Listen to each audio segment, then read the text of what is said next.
Shalom, puji Tuhan, selamat pagi buat kita semua dalam keadaan sehat dan saya berdoa agar pagi hari ini di dalam tuntunan sepekan kita boleh menerima yang terbaik dari Tuhan. Bahkan apa yang tidak pernah kita pikirkan itu yang Tuhan sediakan bagi kita semua. Mari kita satu dalam doa pagi hari ini. Haleluya. Bapa kami di sorga, terima kasih Tuhan untuk pagi yang indah ini Tuhan. Kami boleh mengucap syukur untuk kebaikan-Mu Tuhan. Bahkan di pagi ini dalam tuntunan sepekan ini Tuhan, kami boleh dibentuk dalam keluarga Tuhan. Bahkan kami boleh mengerti Tuhan apa yang berarti dalam kehidupan ini ya Tuhan. Sehingga kami boleh lebih lagi Tuhan mengerti apa yang menjadi mau-Mu Tuhan. Pakai hamba-Mu Tuhan untuk menjadi saluran berkat-Mu pada pagi hari ini. Sehingga semua apa yang hamba-Mu Tuhan katakan semuanya untuk hormat dan kemuliaan-Mu saja. Demi nama Tuhan Yesus Kristus, hamba-Mu berdoa serta mengucap syukur. Haleluya. Amin. Haleluya. Puji Tuhan. Shalom buat kita semua. Puji Tuhan. Hari ini temanya sungguh luar biasa bahwa kita dibentuk dalam keluarga Tuhan.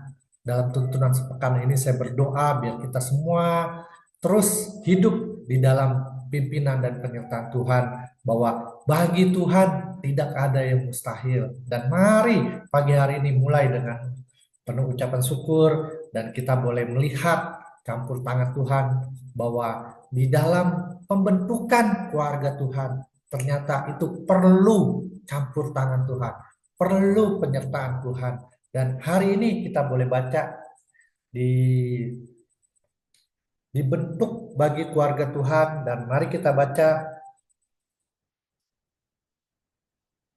di dalam ayat Mazmur 133 ayat 1 sampai 3. Di dalam dikatakan di dalam Mazmur 133 ayat 1 sampai 3 dikatakan, sungguh alangkah baik dan indahnya apabila saudara-saudara diam bersama dengan rukun, seperti minyak yang baik di atas kepala meleleh ke janggut, yang meleleh ke janggut Harun dan ke leher jubahnya, seperti embun gunung Hermon yang turun ke atas gunung-gunung Sion. Sebab kesanalah Tuhan memerintahkan berkat kehidupan untuk selama-lamanya. Dan puji Tuhan, kalau hari ini kita boleh dalam keluarga dan kita dalam pimpinan dan penyertaan Tuhan, kita boleh senantiasa mengucap syukur. Bahkan dibentuk, ternyata dibentuk dalam keluarga Tuhan ini tidak mudah, karena ada banyak hal, mungkin karena kesibukan, karena hal bagaimana ketika kita dibentuk dalam keluarga ini memiliki banyak sekali, mungkin suatu keluarga yang dibentuk dengan perbedaan, bisa karena perbedaan daripada keluarga masing-masing, ataupun bagaimana kita melihat bahwa dengan suku, dengan agama. Tapi saya berdoa pagi ini bahwa kita tetap memiliki keluarga yang satu iman, karena itu penting sekali bagi kita semua, bahwa keluarga yang terutama dibentuk dalam lingkaran Tuhan adalah mereka yang dibentuk dalam satu iman. Dan itu yang akan meneguhkan dan menguatkan kita untuk kita saling membangun.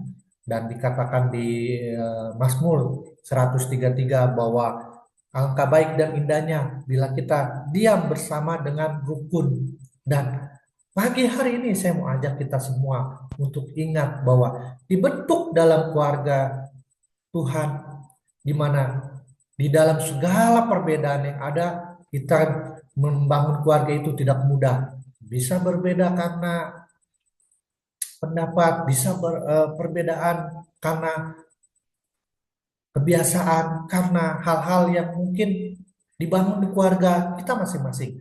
Tapi satu hal hari ini yang saya mau bagikan buat kita, ingat bahwa keluarga yang dibangun di dalam satu iman itu yang akan senantiasa dalam pimpinan dan penyertaan Tuhan.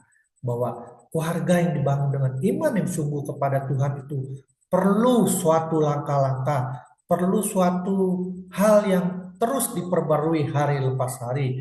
Bahkan dibentuk dalam keluarga Tuhan itu kadang-kadang tidak mudah. Kadang-kadang kita banyak perbedaan, banyak di mana kita harus saling membangun dengan baik. Dan poin pertama yang mungkin saya bisa bagikan buat kita semua, poin pertama adalah langkah bagaimana dibentuk dan keluarga Tuhan adalah bagaimana kita membangun komunikasi dengan baik. Ada banyak perkara yang Tuhan mau taruh secara khusus mungkin buat kita pribadi dengan Tuhan. Karena komunikasi kita tidak baik dengan Tuhan. Begitupun ketika kita membangun keluarga, kita perlu komunikasi yang baik. Landasannya adalah kita perlu membangun komunikasi yang baik dengan Tuhan. Dan komunikasi ini berbicara banyak hal, banyak luas.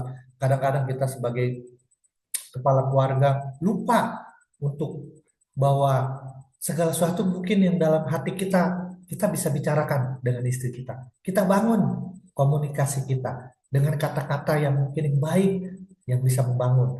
Terkadang kadang-kadang seorang suami lupa bahwa tidak serta-merta bahwa istri tahu keinginan kita kalau kita tidak komunikasikan dengan baik. Bahkan begitu pun juga sebaliknya. Istri tidak akan tahu hal apa yang mungkin menjadi keinginan suami kalau kita tidak ceritakan, kita tidak katakan apa yang menjadi keinginan kita. Nah, dan di situ yang kadang-kadang komunikasi dibentuk dalam keluarga Tuhan karena komunikasi yang buruk, di mana banyak keluarga di luar sana yang mengalami segala pergumulan masalah, baik itu perceraian ataupun mereka mengalami akan pertengkaran yang hebat. Mereka kurang, tanda kutip, mereka kurang membangun komunikasi baik. Dan penekanannya hari ini yang poin pertama adalah bahwa kita perlu membangun komunikasi yang baik. Jangan berkata kepada diri sendiri bahwa istri kita tahu, atau jangan berkata sebagai seorang istri, suami saya pasti tahu apa, kalau tidak dikomunikasikan dengan baik. Dan begitu pun ketika seorang tokoh Alkitab di Alkitab kita dikatakan di dalam, boleh mungkin kita baca di dalam Keluaran 4 ayat 10.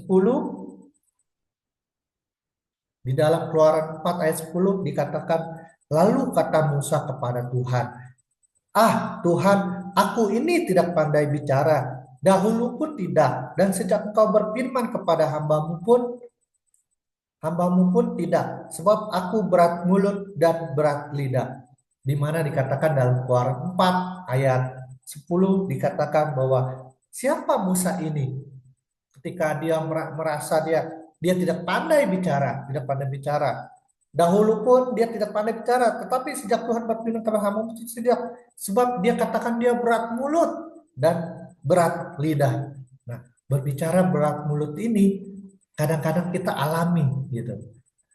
Kita sudah berpikir yang tidak-tidak, bahwa ketika kita mau berbicara, kita udah berpikir, ah nanti istri kita marah, ah nanti istri kita kecewa gitu kan. Padahal itulah yang dikatakan di seorang Musa bahwa dia berat mulut. Itu pun yang kita alami gitu. Kadang-kadang kita berat mulut gitu. Kita ngomongnya susah nih. Kita mau berbicara hal apa yang menjadi kita mau ngomongkan. Kadang-kadang kita udah berpikirnya yang macam-macam. Ah nanti istri saya kecewa. Ah nanti teman saya kecewa. Ah nanti pimpinan saya kecewa. Tetapi hal yang baik kadang-kadang kita perlu tahu bahwa kita perlu komunikasikan yang baik. Jangan meneka-neka hal-hal di luar sana gitu. Kadang-kadang seorang yang berkomunikasi dengan baik, mereka bisa membangun, mereka bisa memahami. Akhirnya mereka tahu, oh ternyata suamiku seperti ini, maksudnya ternyata istriku seperti ini. Dan satu hal bahwa kita harus tahu bahwa komunikasi yang baik itu dibangun di dalam dasar Tuhan. Kenapa saya katakan seperti itu? Kadang-kadang kita lupa membangun komunikasi yang baik itu perlu juga tutur-tutur kata yang membangun. untuk pasangan kita lah, untuk teman kita lah, untuk sahabat kita, jangan ada kata kasar. Ya, karena ada banyak orang ketika dia semangat membangun kata-kata komunikasi, tapi yang dikatakan yang tidak berkenan, baik itu pada istrinya, pada temannya. Hari ini kita boleh belajar bahwa bangunlah komunikasi baik dengan tutur-tutur kata yang baik, yang berlandaskan kepada firman Tuhan. Dan saya percaya komunikasi baik dibalut dengan doa yang sungguh-sungguh kepada Tuhan. Saya percaya itu yang akan membuat kita mengerti satu dengan yang lain. Bahkan itu yang berkenan di hadapan Tuhan.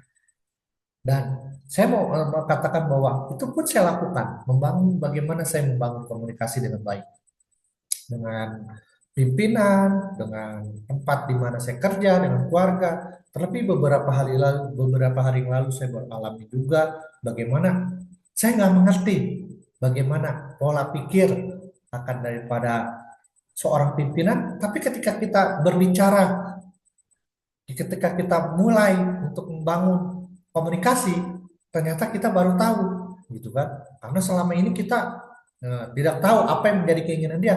Tapi ketika kita bertanya, ketika kita ingin, Pak, mungkin hal-hal apa yang mungkin saya kurang atau hal-hal saya yang lebih, mungkin Bapak bisa ini, disitulah kita bisa bangun. Ternyata hubungan itu, oh, kita baru tahu ternyata maksud pimpinan kita seperti ini. Di situ perlunya akan komunikasi yang baik. Dan saya percaya lewat komunikasi yang baik dalam membangun keluarga, tercipta suatu komunitas yang baik, komunitas yang akan memberkati, bahkan komunitas yang akan menjadi teladan bagi di luar sana. Dan poin yang kedua adalah bagaimana kita dibentuk bagi keluarga Tuhan adalah yang kedua adalah bangun hubungan dengan landasan kasih. Bagaimana kasih ini di kasih ini membuat orang melihat dengan tatapan kasih yang tulus, kasih yang rendah hati, kasih yang ikhlas. Keluarga dibangun, dibentuk dan keluarga Tuhan dengan landasan kasih. Kalau poin tadi berbicara karena komunikasi yang baik, pasti terjalin suatu keintiman yang baik, baik dengan Tuhan maupun dengan lingkungan maupun dengan keluarga. Nah, yang kedua dikatakan bahwa ketika dibentuk dalam keluarga Tuhan, kita bangun dengan landasan kasih. Landasan kasih ini penting.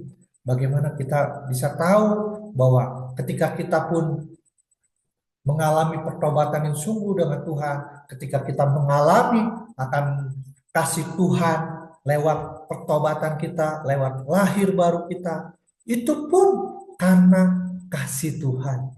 Kalau hari ini ada yang belum tahu bagaimana kasih Tuhan ini, coba alami ketika pagi hari kita bangun, ketika kita masih bisa bernapas, menghirup udara segar, itulah bentuk kasih Tuhan buat kita semua.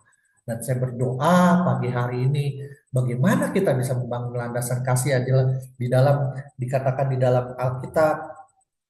Mari kita baca di dalam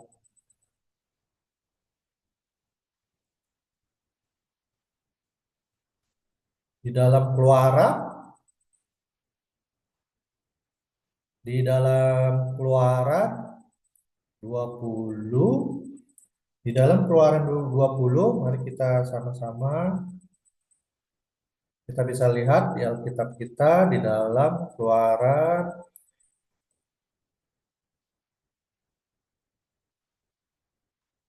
20, Keluaran 20,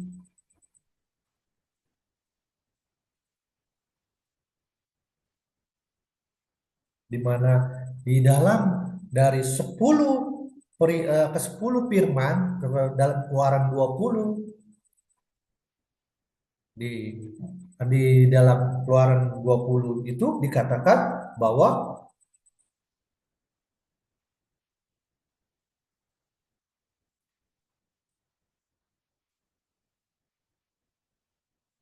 di mana empat, di mana empat dari 10 perintah Tuhan, 10 perintah Tuhan itu berurusan dengan hubungan kita kepada Tuhan, dan 6 sisanya berhubungan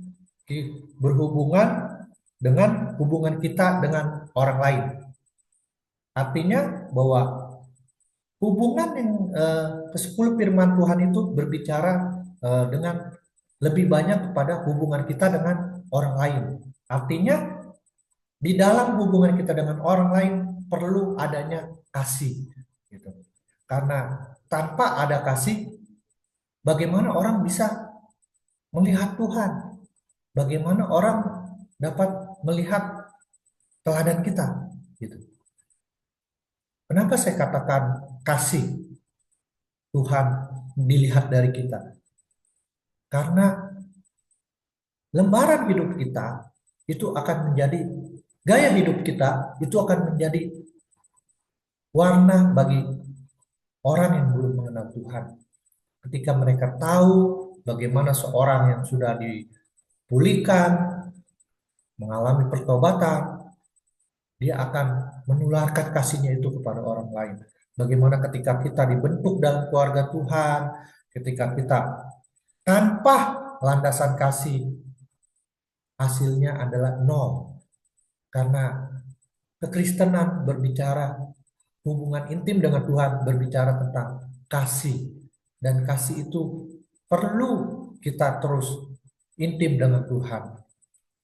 Good, kalau semua mungkin ke-10 firman Tuhan itu boleh kita tahu, kita boleh terus melihat bahwa 10 firman itu kita tidak lakukan. Tetapi dalam hal semuanya itu Tuhan berkata, dikatakan yaitu demikianlah tinggal ketiga hal ini, yaitu iman, pengharapan, dan kasih.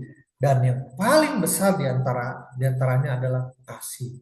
Yes, tanpa kasih orang di luar sana tidak tahu akan kekristenan. Tetapi dengan kasih mereka mengalami kasih karunia daripada Tuhan. Hari-hari ini kita boleh lihat bahwa keluarga-keluarga yang tidak dibangun dengan kasih, mereka mengalami akan daripada pergumulan, perceraian, mereka mengalami akan daripada pertengkaran yang tidak ada habis-habisnya. Tetapi saya mau tekankan buat kita semua bahwa keluarga yang dibentuk dalam Tuhan perlu dilandasi dengan kasih. Kasih berbicara banyak hal, bisa dalam keluarga menjadi teladan, mengasihi orang tua, mengasihi mungkin kakak ipar, mengasihi anak kita sendiri, dan saya percaya semuanya harus diawali dengan kasih, karena kasih itu yang menyatukan, gitu. Ada banyak orang mereka tidak merasakan kasih dari kehidupan lama mereka. Mereka mungkin seorang yang tidak memiliki orang tua, atau mereka mungkin memiliki hanya seorang ibu dalam keluarganya. Tapi hari ini saya mau tekankan bahwa kasih Tuhan tetap nyata dalam hidup kita.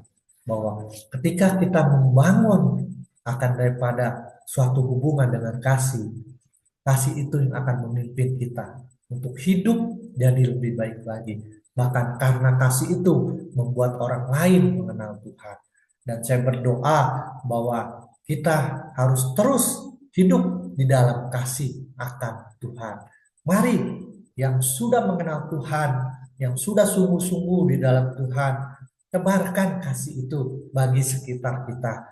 Dan biarlah kasih itu menerangi sekitar kita. Bahkan kasih itu membuat lingkungan kita mengerti bahwa seorang Herman, seorang siapa mungkin yang kita tahu bahwa dia diubahkan Tuhan karena kasihnya kepada Tuhan. Saudara, kita harus ingat, Bapak Ibu terkasih, bahwa kita pun karena kasih Tuhan kita boleh ada hari ini. Kenapa saya katakan seperti itu? Karena pengorbanan Tuhan, karena keselamatan yang dari Tuhan. Mari saya berdoa menjelang akan daripada kelahiran Tuhan Yesus yang sudah lahir buat kita semua, bahkan yang sudah mati untuk kita semua. Mari alami kasih Tuhan. Mari alami kasih Tuhan. Mari alami kebaikan Tuhan. Bahwa segala sesuatu yang Tuhan sudah beri buat kita itu adalah karena anugerahnya, karena kasih karunia-Nya. Karenanya saya berdoa biar kita jangan lupakan Tuhan dalam segala perkara kehidupan kita. Tapi tetap andalkan Tuhan. Bahkan lewat kasih-Nya atas kita, kita boleh jadi berkat dimanapun kita berada. Haleluya, puji Tuhan. Saya percaya lewat kebenaran firman hari ini bahwa closing statement terakhir bahwa ketika kita membangun keluarga, pertama adalah komunikasi dengan baik. Dan yang kedua adalah bangun hubungan dengan landasan kasih. Dan poin-poin ini saya percaya itu yang akan memberkati kita semua pagi hari ini, menjadi kekuatan bagi kita semua. Dan Tuhan memberkati kita semua. Haleluya. Terima kasih. Mari kita satu dalam doa. Terima kasih Tuhan, pagi ini kami sudah dibenarkan Tuhan dengan kebenaran-Mu, bahwa kami boleh Tuhan dibentuk di dalam keluarga dengan membangun komunikasi baik, bahkan kami dibentuk dalam keluarga dengan akan daripada Tuhan dengan kasih yang sungguh mengasihi, akan daripada istri kami mengasihi Tuhan, akan daripada sekitar kami, lingkungan kami, biar dimanapun Tuhan kasih itu ada, kami boleh nyatakan kepada orang lain sehingga mereka semua mengalami kasih daripada Tuhan lewat kehidupan kami ya Bapak. Terima kasih Tuhan, terima kasih. Kami berdoa meteraikan firman-Mu sehingga firman Tuhan boleh menjadi berkat bagi semua orang Tuhan. Di dalam nama Tuhan Yesus Kristus kami berdoa, kami ucap syukur. Haleluya. Amin. Shalom.